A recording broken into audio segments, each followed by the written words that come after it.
Okay, so thank you so much, guys. Welcome to the last podcast episode of our podcast slash webinar series, which was spawned during this pandemic because you know physical conferences and seminars couldn't happen. Super successful naman, I think, yung naging series natin. We've had episodes that have had 100 plus participants na tipong sumusuko na yung Google Meet sa dami ng mga nagjo-join. So, to cap off the year, I figured that, it's been a difficult year for everyone, obviously. I figured we can talk about less technical matters or less optimization related matters, but more on the business matters and the lessons that 2020 has brought to us. And it just so happened when I posted, di naman siguro flex, pero kind of a summary of what happened with GDI slash Searchworks in 2020 and how we were able to, thankfully survive the year. Chase commented that, ewan ko kung joke lang at the time na interviewin kita about it sa, pag nagpa-webinar ka. And Chase, as some of you may know, I've worked with him on seminars in the past and I couldn't think of a better resource person, better partner to do a podcast with. So I told him I'd be honored and then chat. So here we are. So usually, ang ginagawa ko when I have guests in our podcast is I interview them. But this time, I would be the one being interviewed by Chase. So Yes. Chase, thank you so much for being a good sport. Before I turn it over to you, introduce lang kita sa mga kasama Okay. natin. Obviously, this is the lowest number of people we've had, but it's understandable. It's a holiday and it's almost New Year. But to everyone who are not aware, Chase, we met each other when he was with ABS-CBN. He was the head of digital learning and innovation sa ABS. He handled trainings for practically every employee that needed training in some area. It just so happened that ABS at the time was looking for a resource person to talk about SEO para ma-optimize yung content nila because the digital landscape was an emerging battlefield where ABS-CBN had increasing competition kasi dominant naman na siya sa radio, sa TV, pero sa digital may konting challenges siya. So, ayun, si Chase and I collaborated, me being the speaker, him being the facilitator of those seminars. Obviously, with ABS-CBN's challenges this year, changes have been made, and Chase ended up joining Globe University, doing a similar role na head of digital learning. So Chase, if you want to expound on that and Yes. get it started, please. Glenn, thank you, Glenn. No, I think just to give a background in everybody that when Glenn and I met kasi at the beginning of 2019 last year, um, the organization I was working for, ABS-CBN, was really going through this disruption, diba? So we had content publishing happening, of course, online, but they weren't really discoverable. They weren't really optimized for search. So Glenn really played a big role in making sure that our content was more searchable and that we were performing better in terms of search. So that's how Glenn and I met. Today, it's a different scenario because I think my life in ABS-CBN is over. Things happened. And when I saw Glenn's post last week, tama ba, Glenn? Last Yeah, week, 2 weeks ago. Last week, I was before really Christmas. Yeah. Oh, you said that, if I recall correctly, that you did not let go of anybody. All of your employees were intact. You had all of these different, you maintained your revenue, and etc. That really interested me because I also teach business continuity and business transformation to ABS as part of the digital curriculum that we design and we deliver. So today's topic, though, I think is really important, and I think kung may mga entrepreneurs tayo na nanonood dito or nakikinig, I think they're really going to also benefit and learn a lot from this. So we're talking about business growth in the COVID era, how we grew 44% in 2020. So 44%, ang laki nun Glenn. Kasi to Well, compare that to it's a good comparison. I think advertising growth siguro na Facebook really plunged down this year. So 44% is a big number. And we're going to find out how you did it and then how you managed to do this particular growth in this year of all years. Right. So you were saying. Yeah. Ano naman yan yung 44%, I guess that's just the advertiser slash marketer in me trying to come up with a headline with a little bit of punch. But nonetheless, it is factual. It's 44% growth, pero you have to consider, you cannot compare the growth of a smaller agency such as ours to a Facebook. Economies of scale naman yan Like, the bigger you are, like I've been in corporate for many years before I did my own agency. Pag kasi billion-dollar company na yan, ang growth halos hindi na nga nanggagaling sa sales or service revenue nanggagaling na yan sa acquisitions ninyo ng mga ibang businesses. So it's hard to compare something like Facebook to something to an ant such as us, kumbaga elepante yun, langgam lang kami. So pero nonetheless it is true, and I guess you can call us lucky, you can call us grateful for the growth, but the fact of the matter is the one thing that I am most thankful for is lahat ng livelihoods ng mga employees namin were preserved, and you could not ask for much more in a down year like this. Yeah. Earlier, we were talking about the different lines of business that you have in your organization. Pero my first question is this: what were the most profound effects, the biggest impact of the pandemic to your business? If you could describe those to us, and if you could maybe give us a history of when it started. Did it happen before the lockdown, after the lockdown? When did you start feeling the impact of the pandemic? Okay. So prior to the lockdown, which started in March, of course, medyo going strong naman. Like, we had a very optimistic view of 2020 kasi yung digital palaki na talaga sa Philippines. Like, big companies like ABS-CBN, JG Summit were among our clients. Sabi ko, eto na talaga. Like, meron tayong branding power. We're the go-to agency for a lot of these big conglomerates. So, I felt very optimistic. Pero, like, smaller part pa rin naman ng income namin yung galing sa local. It's about 25-30%. The rest was still coming from outside. So the US business was still doing very well.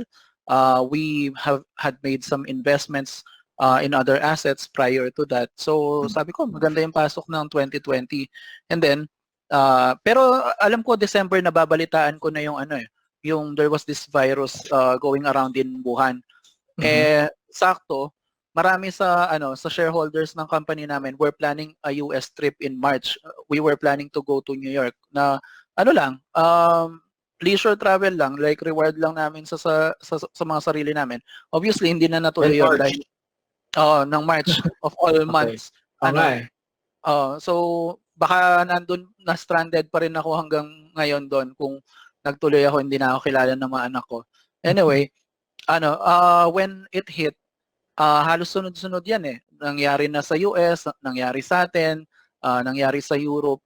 The most profound impact that I felt was the closure or the cut of budgets ng mga clients namin. Ang pinakaunang tinamaan yung mga nasa travel tsaka hospitality industry.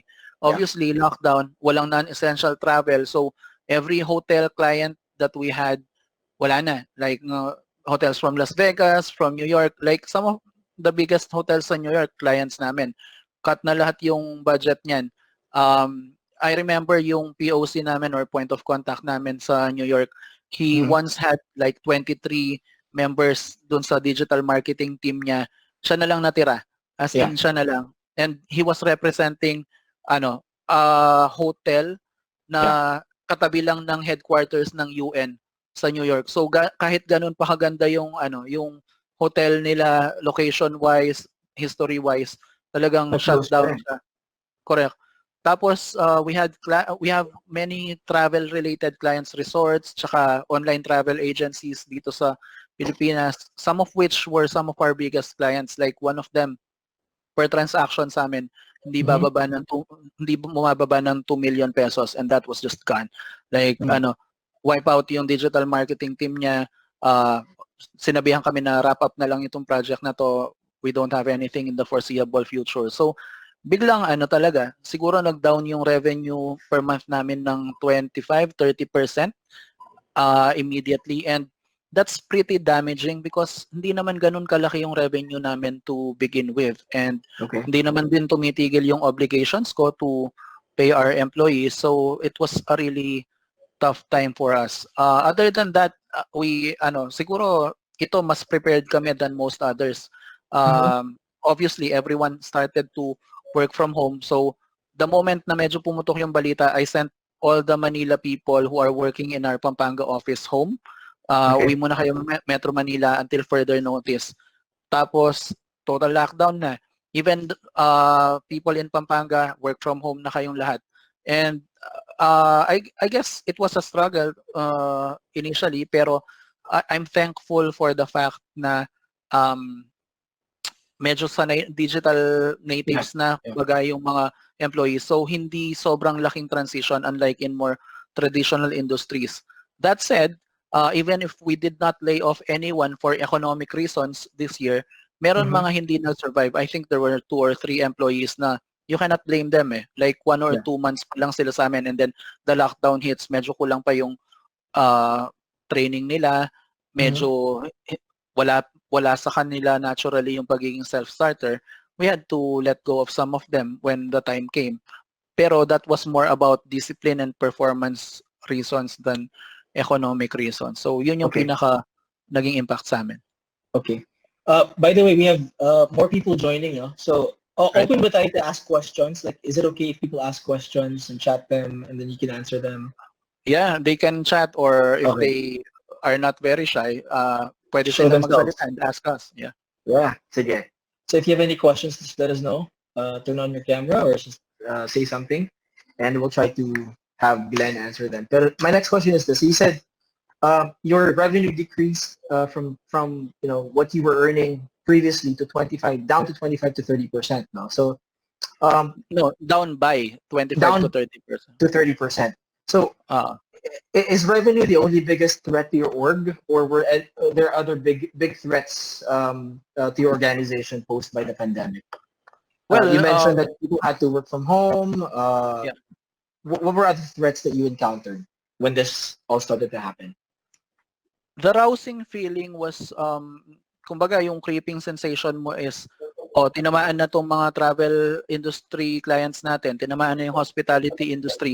Who's next? Like, kasi meron din sinusuportahan ng mga ibang industries to. Like, what about the IT industry, IT clients natin na kumbaga sinusuplayan din naman nila yung mga ganyang businesses.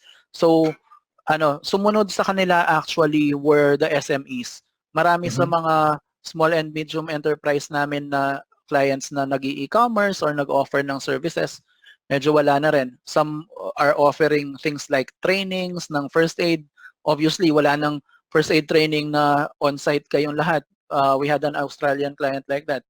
Wala na rin yun. Pero, ang maganda, after a couple of months, some of them started coming back. Siguro, na-figure out nila na, we cannot fold, we have to start adapting, and some of them starting coming back. The majority of them never came back. Pero, the good thing is, a lot of our big clients started ramping up even more. Kasi, kumbaga, ito yung mga mas mahaba yung PC eh. So, during the time na, na everything was normal, they had themselves and other big competitors to contend with. Pero other than that, like, for example, kung ikaw si Amazon, nagbebenta ka ng pretty much everything, and then you're going up against a lot of other big e-commerce sites. Pero other than that, ang iba mo pang competition, yung smaller players na very specialized. Like kung ito, books lang siya, ito, IT lang siya, ito, auto parts lang siya. Pag yung mga smaller na yon namatay, ibig sabihin, ikaw na malaki yung cash reserves din, ikaw na lang yung natitira, start ka mag-dominate. So, yun ang na-observe namin na trend, was that our bigger clients, instead of dialing down their engagement, started ramping So up the ramping up. engagement with When us. did you start So, to observe this happen? Kailan nag-start banda, nangyari?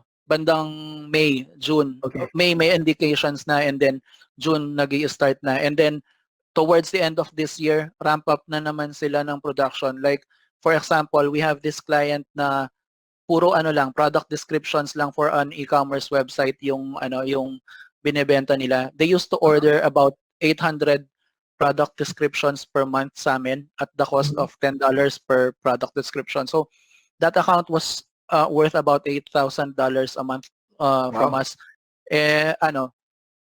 Lumakas bigla yung business nila, tapos ang binebenta nila pickup truck accessories tsaka muscle car accessories. Ngayon wala nang mga physical stores na na nagke-cater to a lot of human traffic. So now they're ordering 1,800 product descriptions per month. So times $10, that's like $18,000 a month. So ngayon I'm scrambling to hire writers. That's my post earlier this morning. So, ayun. If any one of you guys know someone who wants to earn serious money writing, you know how to find me. Gleno. Yeah.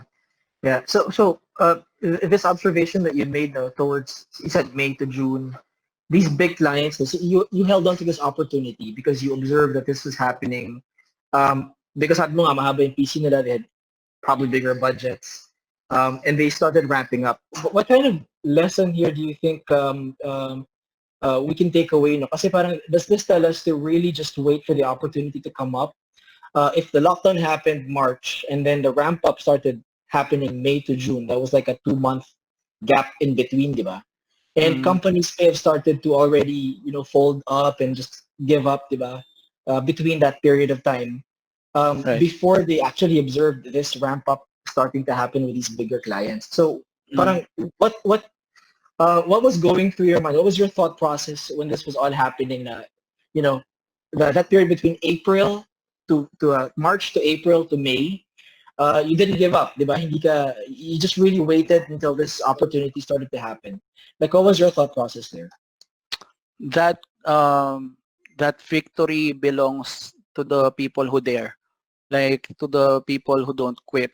And business is really not for the faint of heart. Kasi business, especially our kind of business, it's not very physically demanding. Like you're sitting in front of a computer. Pero if you're the business owner, it's so mentally and emotionally taxing. Like you don't know what's going to happen the next day. Pero some people, I guess, who are like me, mas predisposed towards the idea na alam mo yun, meron kaming pride to not quit, but at the same time, we are not so full of ourselves to think that we are invincible. We know that defeat is a certain possibility, pero ang iniisip ko na lang nun worst comes to worst, if the business fails, we lay off people, it's kind of embarrassing, but it will happen. I mean, ABS-CBN and some of the big conglomerates are laying people off left and right, not only here, but also abroad.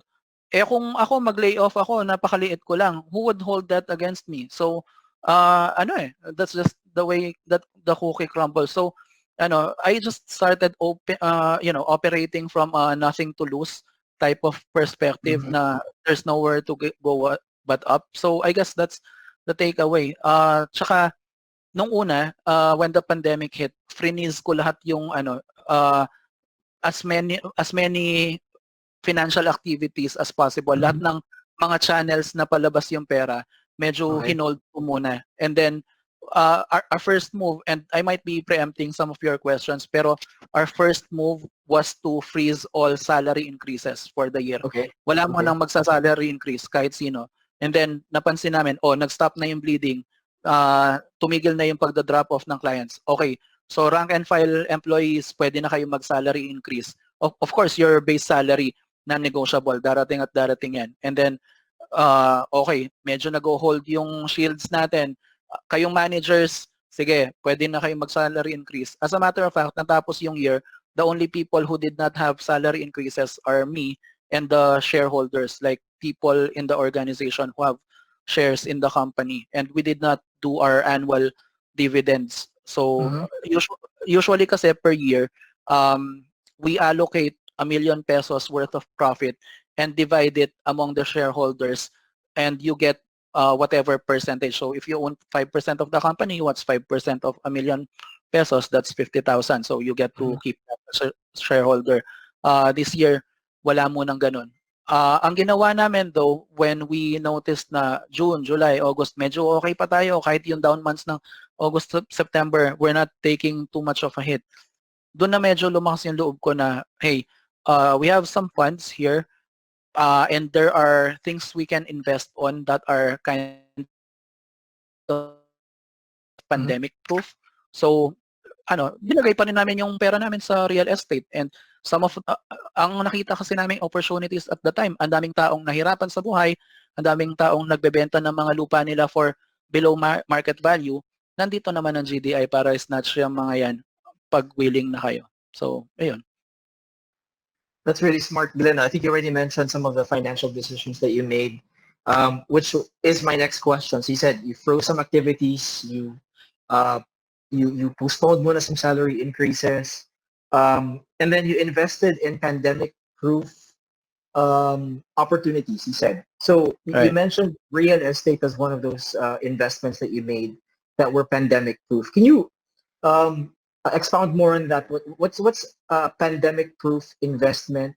That, let's say, for example, I can invest and go into. That will really return a lot to me a few years from now, for example. Right. So, real estate. Ano pang pandemic-proof investments ang Okay.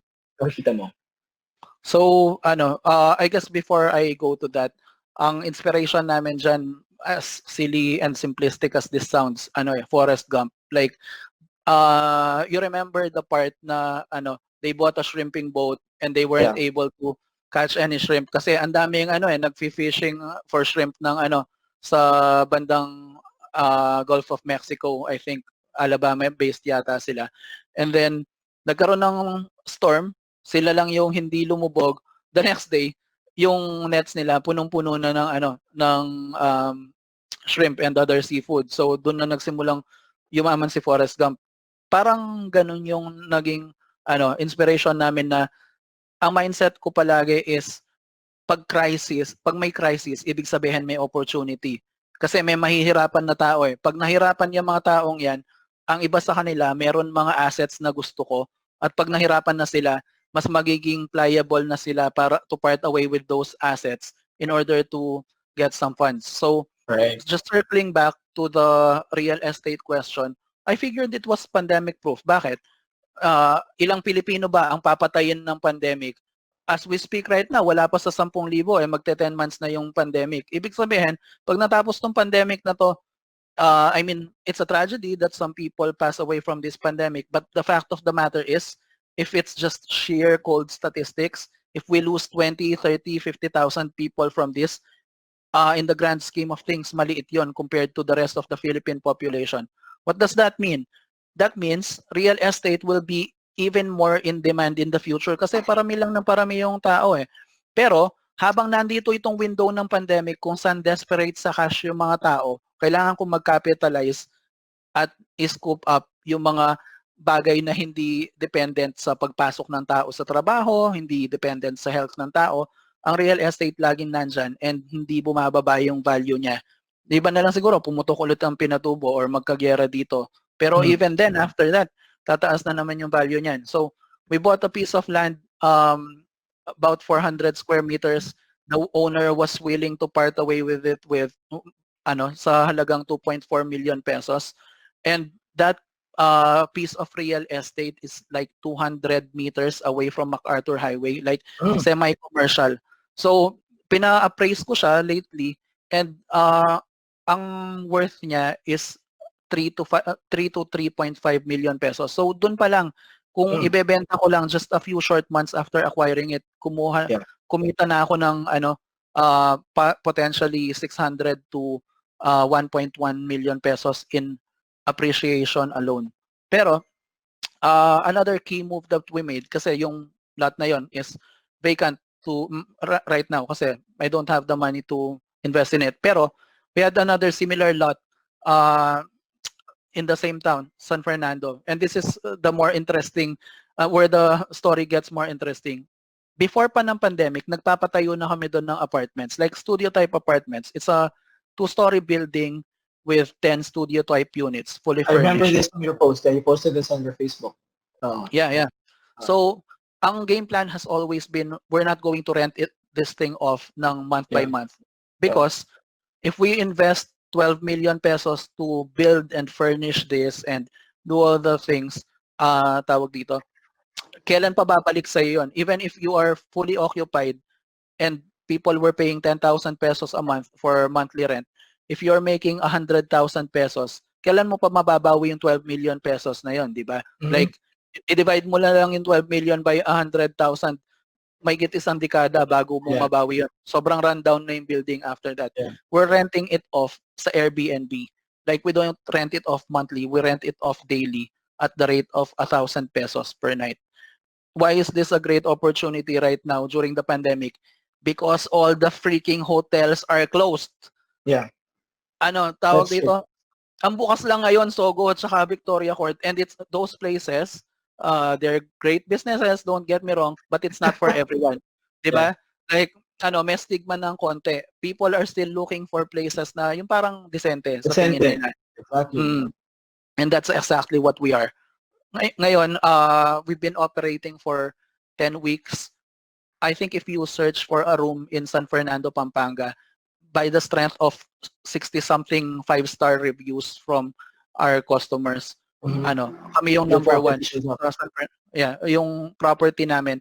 So right now, I think 50 to 60%, like 5 to 6 rooms ang occupied per day. That's driving like 6,000 pesos per day passively. Tawag dito, imagine kung hindi na pandemic. When business travelers and family travelers are here, we're probably going to be 80 to 100% occupied. And then, Yeah. yeah. Especially because Victoria Court is closed down. I mean, a lot of hotels have actually closed down. Resorts in Batangas, the places I go to scuba dive, I think a Yeah. lot of them have also, started selling. I even saw a resort for sale for 10 million pesos, which is opened lang sila for less than a year, and now they're selling for 10 million. I mean, that's sayang. That's a great opportunity. Uh, I mean, 10 million is nothing, but 5 years from now, that would be, a lot more worth than just 10 million pesos. But I like what you said about pag may Right. crisis, may opportunity. So maganda yun. So this is, I think, a key takeaway that I think is a great thing to think about. What opportunities can you find in a crisis? And yeah, so when you think about it kasi, what are most of the products and services in this world based on? They're based on pain points of customers. Diba? They're based on needs. Pag may crisis, maraming sakit-sakit, maraming kailangan ng tao. Kailangan mo lang sagutin kung ano yung pangangailangan nila, and then there's your business. Yeah, that's the pain points you mentioned. 'Cause I think this is a great concept about relieving pain and providing gain. This is a concept that we teach Exactly. in business model canvassing. Diba? So when you create your value proposition, what your company provides as a value, what pains can you relieve, and what gains can you bring to your clients and your customers? And this is, I think, this is just a really good way to look at that as well, because this crisis, COVID, the pandemic, has really allowed us to think outside the box and to really understand, the different pain points of customers. Because even if, let's say, for example, you cater to a mass market, let's say market D and E, now you think won't have the capability or the capacity to pay, there are still opportunities you can actually find in those markets, diba? So I like that. So let's talk about what you did. So you mentioned, kanina, that you asked your employee base to start working from home. Pinauwi mo na yung mga taga Maynila who are in Pampanga. What else did you do as far as your employees, and how did you communicate, these announcements to them? Like, what were the things you first told your employees at the beginning? I think the message, like, super simple. I'm a fan of simple messaging. Yung tipong no room for misinterpretation. So basically, ang battle cry namin was that, look, things are not good. Things, this is a once in a century type of catastrophe that we're experiencing. In all likelihood, we will feel some pain. But at the same time, like I was brutally honest, pero at the same time, I assured them that if each of you just did what you are supposed to do, will probably be in a good spot when everything is safe, is all said and done. Like, we know there is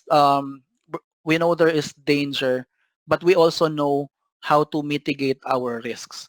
And how we mitigate our risks is through diligence, Mhm. discipline, willpower, and using your God-given abilities. Ano siya, like, if some of you read yung book na Good to Great by Jim Collins, there's this section about the Stockdale paradox. He talks about it, wherein this guy, he's a soldier, last name Stockdale, was captured in the Vietnam War, and then POW siya, tortured, beaten, whatever, along with other Americans. And he said, wait, where's that noise coming from? That's me. Sorry, there's a train. Oh, sorry. Ano, Mag-mute lang ako. sige, mute ka muna.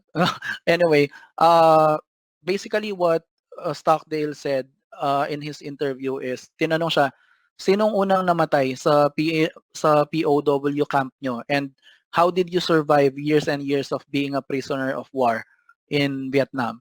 He said, the first ones who died were the optimists. Like, these people thought na, by Christmas, makakapag-negotiate na yung US ng deal with our captors, and then it didn't happen. And then sa summer siguro makakalabas na kami. And then they started losing their morale. They started not eating. They started quarreling among themselves hanggang sa isa silang namatay. The ones that did survive were the realists. The ones who did survive are those people who told themselves na, look, we're in a very tough situation. Chances are we're not getting out of it soon, if we're getting out of it at all. But here's the thing that we can do from day to day in order to maximize our chances of survival. And in a way, that's what we did.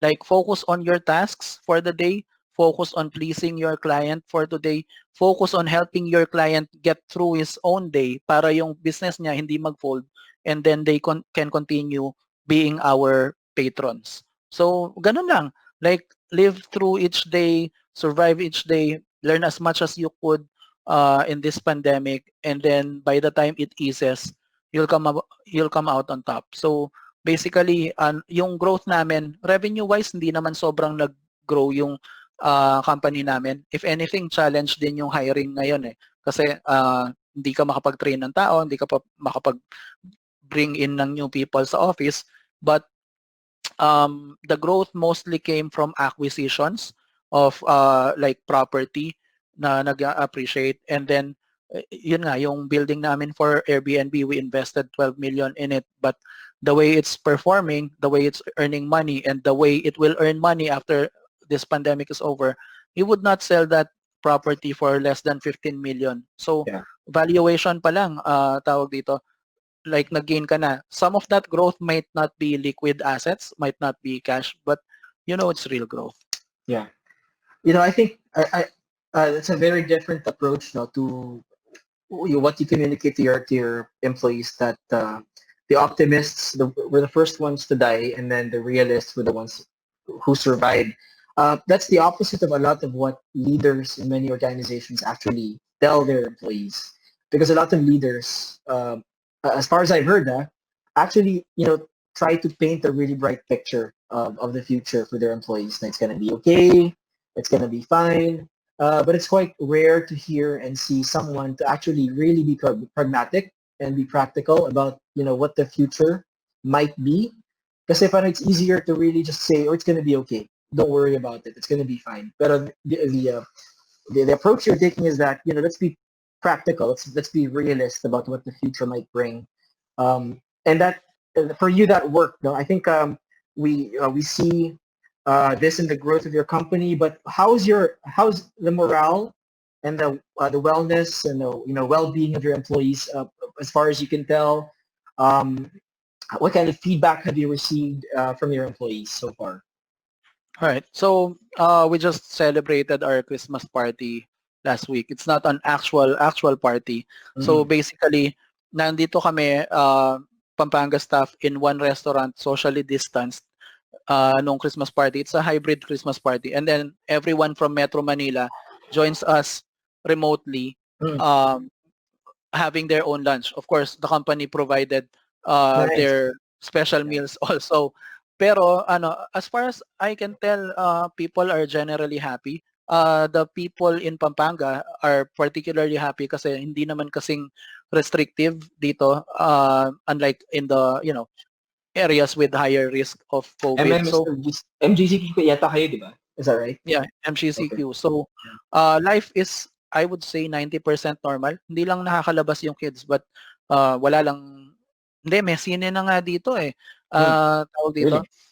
Oo, pati mga massage parlor nga, open dito. So yun, maraming bagay na normal. You just can't travel outside the country. So I think morale has been solid for people. I wouldn't say they're in the happiest phases of their lives right now. That's just BS. Pero they are holding. Sa Metro Manila, might be a bit of a different case. Like the writers, usually content creators, yung mga nasa Metro Manila ko ngayon na naka-work from home for almost a year na eh.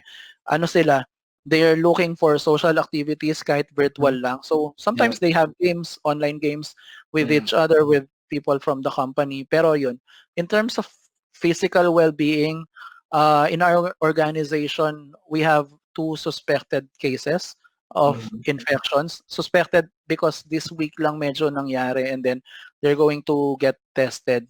But the good thing is, these people are in their 20s, medyo malakas pa yung mga katawan, and the symptoms they're feeling are very mild. So I'm optimistic that everyone will come back 100% from this. Yeah. Pero yun, what gives us hope is um, and it's not just optimism and wishful thinking, kasi sabi mo nga a lot of leaders choose very positive spins in their messaging, pero we all know that even they do not know for sure how it's going to turn out. So ako, yun yung rational ko eh, kaya hindi ako mahilig sa kumbaya type of messaging, kasi hindi ko naman magagaranti sa'yo eh pag nagkaloko-loko to. Anong sasabihin ko ngayon? Mukha akong tanga. And I know, Chase, you also had subordinates. It's so hard to keep that inside you na alam Mm. mong something bad is going to happen down the road, and then you're keeping people blissfully unaware of Yeah. it. Yeah. That's a heavy My burden. my mindset actually was, if we could turn back time, no, I would have actually told them and really just went beyond, against the grain, told them, and then prepared them for the future and said, okay, Yeah. this is how you find a job. Let's fix your resume. Show me your CV. Let's work on your skills. Let's do some training. That would have been a lot more helpful siguro and more productive, as opposed to yung hiding the truth from your employees, diba? Kasi at some point, you'll think that, is this actually benefiting them? Is it helping them? Or should I actually have just told them the truth? Diba? Which Exactly. goes back to the same paradox we're talking about, because that's just being realistic. That's being pragmatic about the situation. Sabi nga nila, the cruelest thing you can do to your employee is to give him false hope na Mm-hmm. alam mo magfe-fail din yung sitwasyon sooner or later. You are denying this person of other opportunities na baka nahanap na niya yung para sa kanya talaga. Just like, if you're in a relationship, you're dragging your feet through that relationship knowing it's not gonna last, but you're so afraid of hurting the person by telling him straight up. No, you let that person go and get on with his or her life. Don't do that to them. So ako, para sa akin, mas maganda na ako yung nagsabi sa inyo kaysa nalaman nyo, kasi Mm. I've been there. I've been in corporate. I've been delivered that kind of message when I was rank and file. I've delivered that kind of message when I was a manager. So now that I call all the shots, you'll know what I know, you'll know. Okay. So may libreng love advice din si Glenn. Okay, so Glenn, let's wrap up this part of the conversation. I think we've learned a lot. I think we've taken a lot from your leadership style and your approach to how you announced um, uh, your policies and you communicate it to your employees. But for other entrepreneurs out there listening, siguro, or when this podcast goes up, no, what advice, what piece of advice can you give them on how they can continue and mitigate risks for their businesses? Well, the biggest advice is you don't mitigate risks for a business when the crisis has already struck. Because by that time, it's too late. Because by that time, hindi ka prepared kung nag-strike yung crisis and then doon mo pa lang iniisip kung anong gagawin mo. Granted, no one saw this pandemic coming, pero kasi kami sa GDI, um, we we were already prepared for a lot of bad things that could potentially happen. Like the way I structured the team, the hierarchy of uh, our organization kasi I would call it collapsible na tipong pag may bumagsak na part compartmentalized enough siya to not be contagious to the rest of the organization. So I'll give you an example. The way we free up our finances uh, in terms of flexibility during a crisis would be to have a core group of employees that are absolutely vital to you.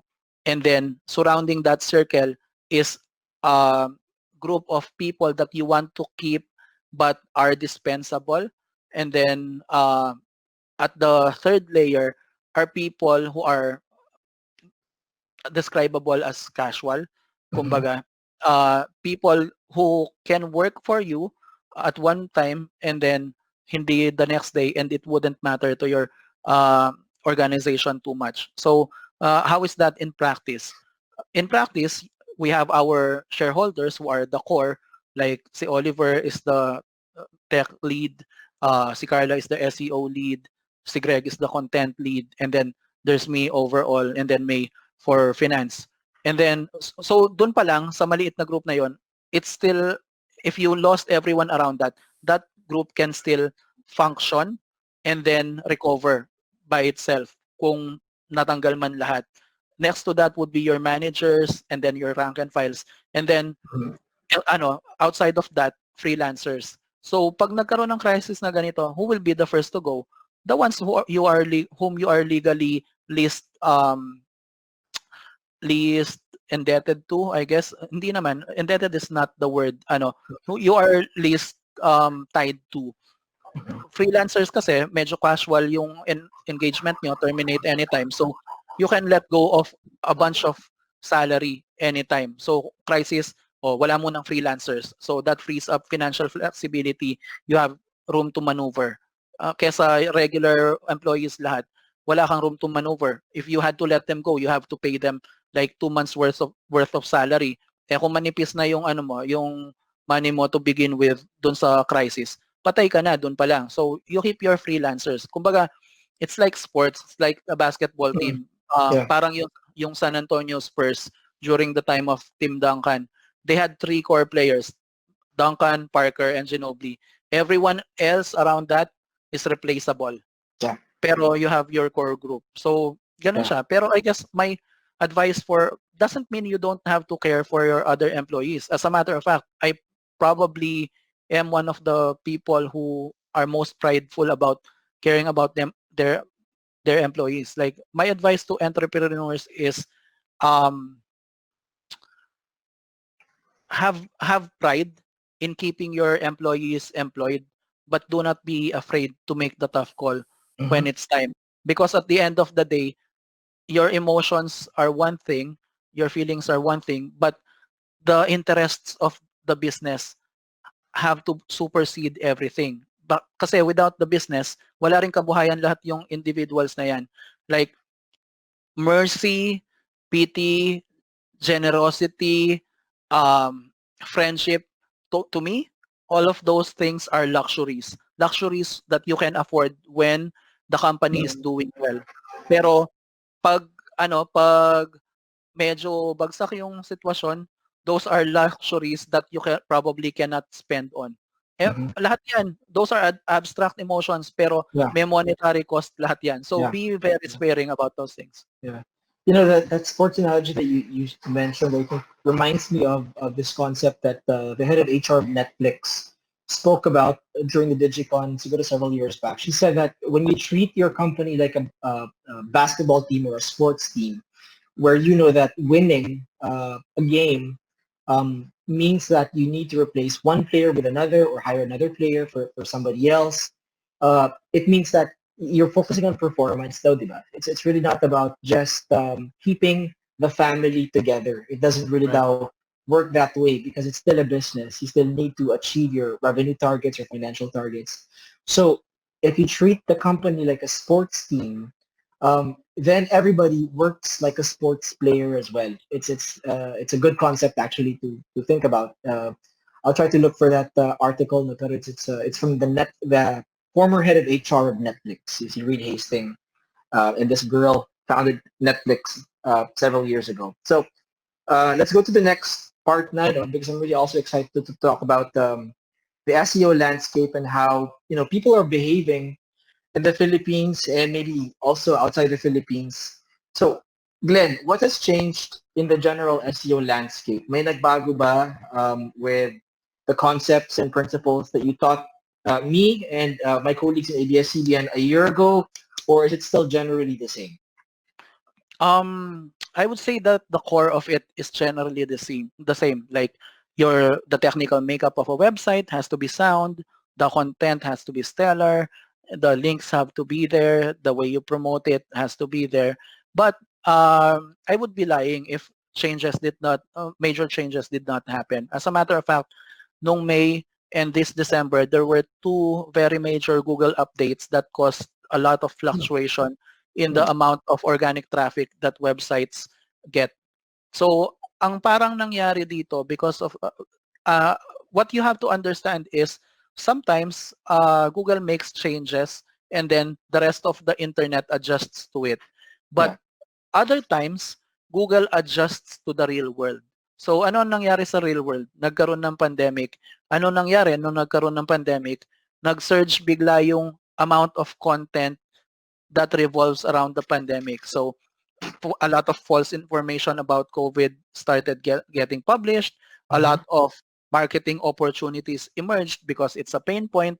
So maraming mga pseudoscience, fake treatment, alternative medicine na gano'n na ano, minsan kasi yung mga bagay na yun, malakas ma-share, malakas ma-link ng ibang websites, nagdo-dominate rin sa search results. So I think most of what Google wanted to do this year was to minimize the amount of non-credible search results. So if you were in the medical niche this year or health, baka na-impact negatively or positively yung website mo.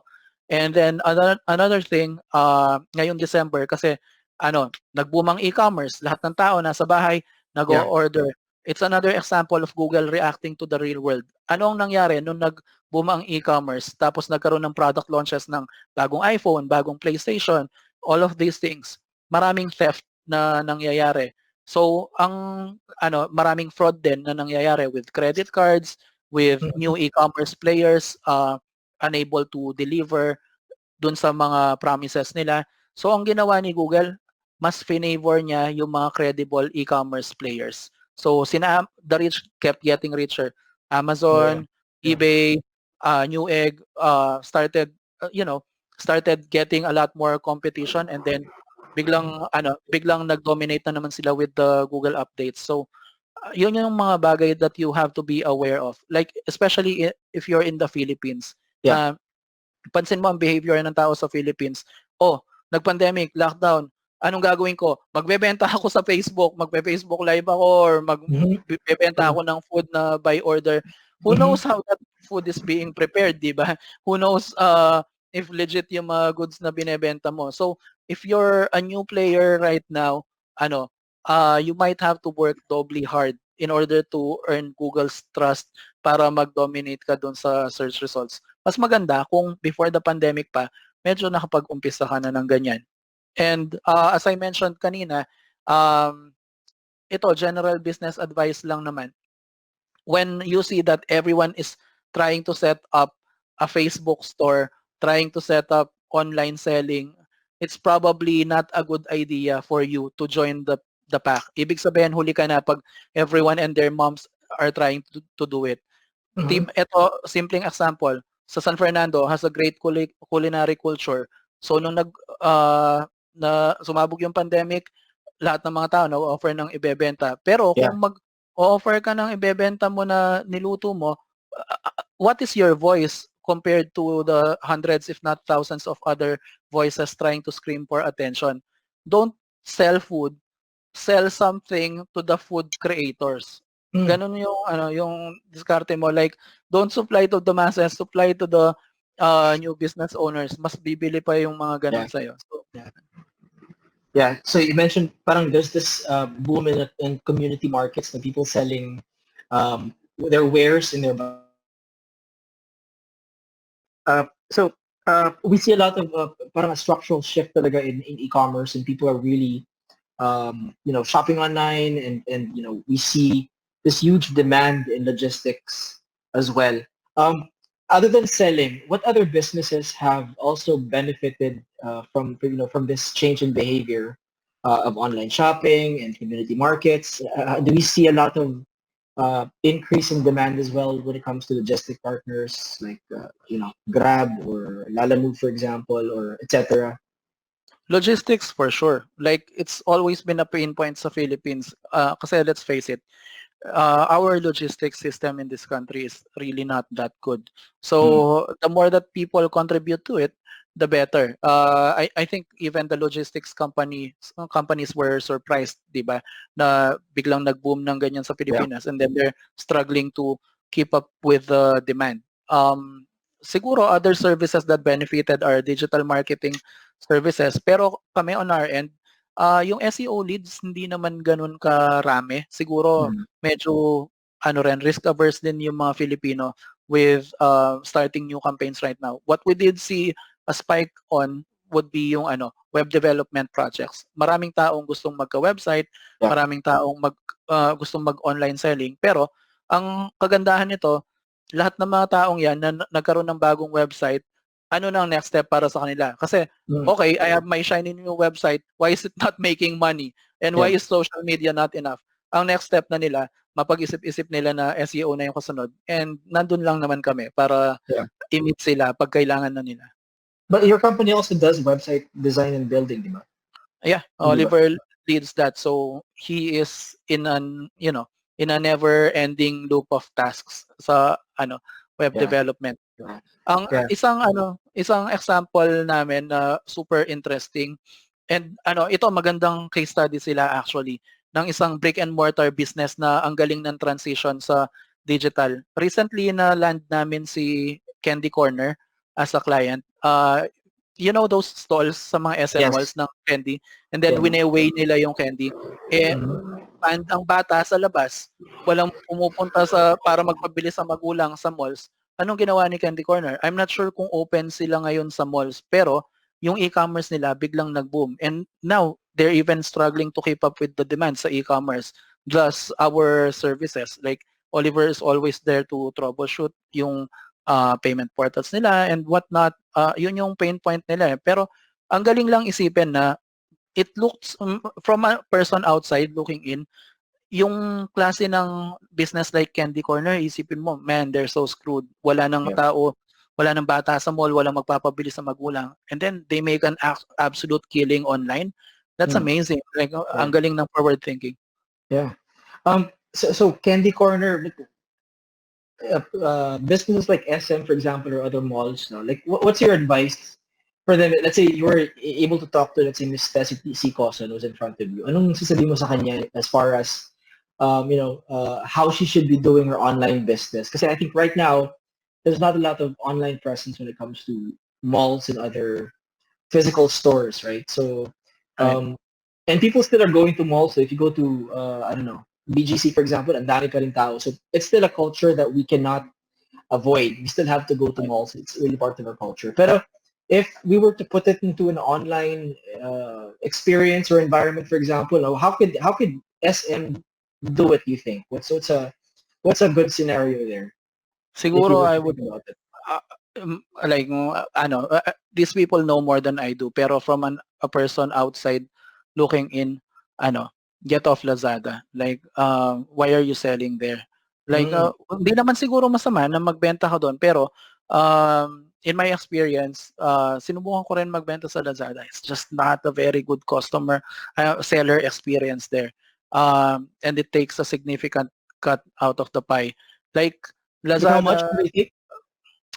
I forgot. Like, the experience was so bad, I just Yeah, forgot about it. yeah, May pera pa ako sa Lazada. Like, the stuff I sold, hindi pa rin yeah. nila rini-remit yung pera ko. Like, about 8,000 pesos or so. But screw that, man. Anyway, if I was SM, Lazada built an online mall with all your resources, SM. Why don't you build your own Yeah, online mall? I mean, yeah, you already have your vendors, yung mga ano mo, yung mga tenants mo dyan, you already have your department store. yeah. I'm pretty sure building an e-commerce website is cheaper than buying prime real Mm, estate and building an actual building on it. that's So, true. Yeah. Actually, there's a market right now that are purchasing, really expensive appliances to really just make their houses more comfortable. Eh. But in this market, if SM appliance or department or yung furniture shop nila were to cater to, no? Kasi Bulk Concept, for example, they're making a killing. They're actually earning a lot of money selling right. 500,000 couches, and people are buying them. Grabe, Hindi no? gusto yung home lang, di ba? So they buy you Uh, couches and dining tables and chairs, office equipment, kasi everybody's at home, so they want to make their houses nicer, di ba? So that's, I guess, an opportunity that some companies can also consider. Pero, yeah, are we still on time? I think we have 4 minutes left, no? yeah. Final words about this, Glenn. So what innovations in SEO and digital marketing should businesses consider? What new trends or practices should we take a look at at the end of 2020 towards the beginning of 2021? In the Philippine context, I'm not sure like if you can call it innovation, but just have an online presence. Papunta naman dyan lahat eh. And if the pandemic didn't awaken you to that reality, I don't know what will. So, pero siguro this goes out not to the big companies because the big companies more or less have an idea of what to do. This goes out to the smaller people who are trying to sell, establish online stores of their own and whatnot. Educate yourselves with basic marketing knowledge. Hindi yung tipong makikipag-friend ka sa tao and then bebentahan mo siya agad, give him a link or whatnot. That's just, that's pathetic. Like, like it's a good way to fail sa business mo. So ang innovation siguro does not have to be technological as much as it is behavioral. Like Mm-hmm. if there was ever a time for the Filipinos to start you know start igniting an entrepreneurial culture, this is probably it. Like nakita mo naman gaano ka-fickle yung employment pag nagkaroon ng crisis. Your company might care about you, it might not, but when the shit hits the fan, the company's interests will always supersede yours. You will Mm-hmm. not be spared. So Mm-hmm. bakit hindi mo na lang hawakan yung sarili mong destiny and then Yeah. magnegosyo ka? So I don't think there's anything I can say technologically that you can absorb right here in this podcast. But think more seriously about being an entrepreneur. Doesn't have to be big. Kami, nung nag-start kami, I think ang revenue lang namin monthly was 20,000-30,000 pesos. But after 7 years or so, it's probably, 100, 1,000 times that. So, ayun, it can happen. Awesome.